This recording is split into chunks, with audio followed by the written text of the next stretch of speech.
Hey McKenna, how was your break? It was good. How was yours? It was fantastic. Hope yours was too, Mayfield. So, on this week's episode, we visited GSA and two students that are being rewarded for their academic success. So that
One of the funniest, The funniest thing. Dumbest thing.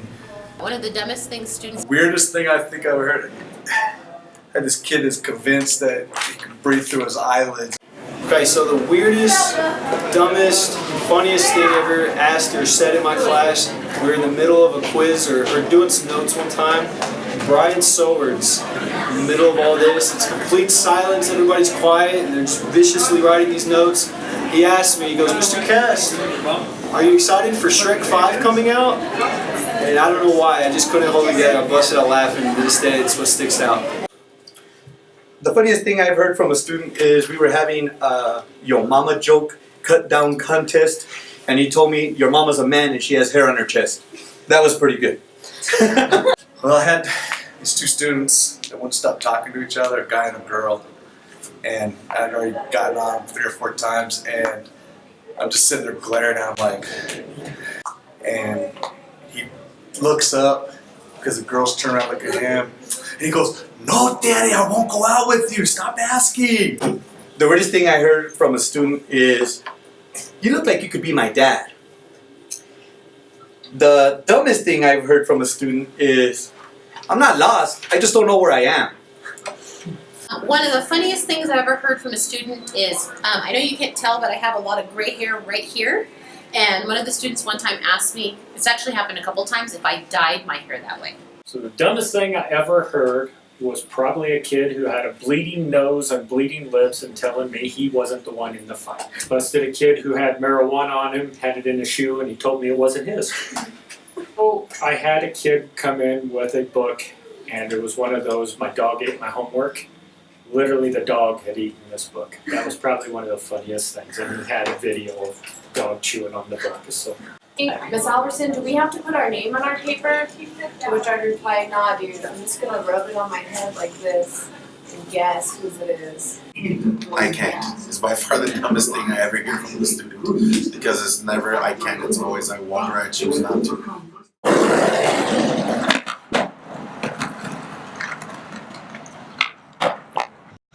Hi, my name's Bryce, and I like Pop-Tarts almost as much as I like skateboarding. I started skateboarding competitively, like, probably about 3 years ago, you know? But I only started, like, traveling around, going to regional things things probably last year.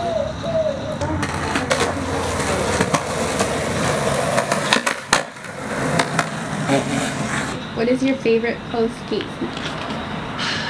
Well, every day whenever I get home, I make a hamburger for myself.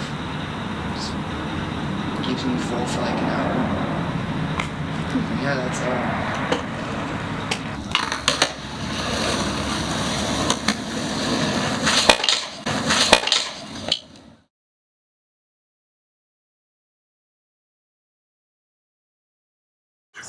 Important things GSA does is it provides a safe place again for people to come and talk.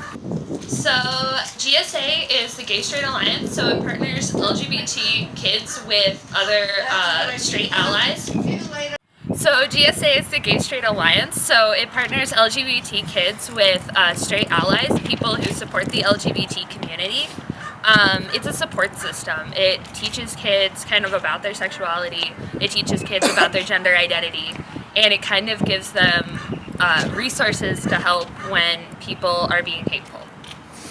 GSA is a group where people can, if they're in the LGBT community, they can come and feel welcome in with this group, and it's a safe place, and it is also GSA provides a safe place for the LGBT community, and so it's like we're here, there they will not be judged. They can talk about anything, and nothing that they talk about will be said out in public if they do not want it said in public. So I joined GSA because I didn't really know a lot about my sexuality. I kind of assumed I was straight, but that was mostly because that's all society told me I was. But through GSA, I was able to figure out my own sexuality. But it gave me a support system. It made me feel like, I wasn't weird. That the way I was feeling about people, it wasn't out of the ordinary. Everybody in there, either we understand the LGBT community or we are part of it ourselves. And it's very empowering. Pride Prom for them. And we do this through fundraising.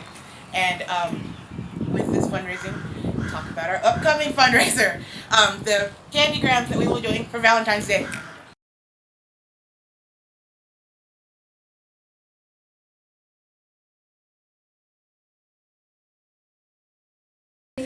Mayfield Magnified will be having a Valentine's Day door decorating contest. The 5th period class with the best door will be awarded a pizza party. Decorations must be school appropriate and include handmade decorations. Decorating begins Thursday, February 1st. Judging will take place Wednesday, February 14th during 5th period.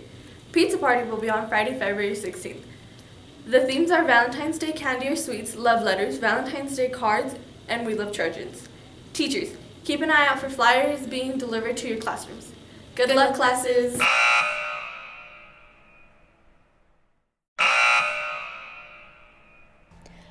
The boys and girls basketball both played against Las Cruces High School on Tuesday. Boys varsity lost 37-63, but freshmen won 62-60. Girls also played Las Cruces High School here at home. Freshmen won 39-27, JV won 32-30, and our varsity lost 34-24. This was the Lady Trojans Pink game. They have now raised a total of $21,000 for Cowboys for Cancer. Good job, ladies. Girls travel to Carlsbad tonight, so good luck to them.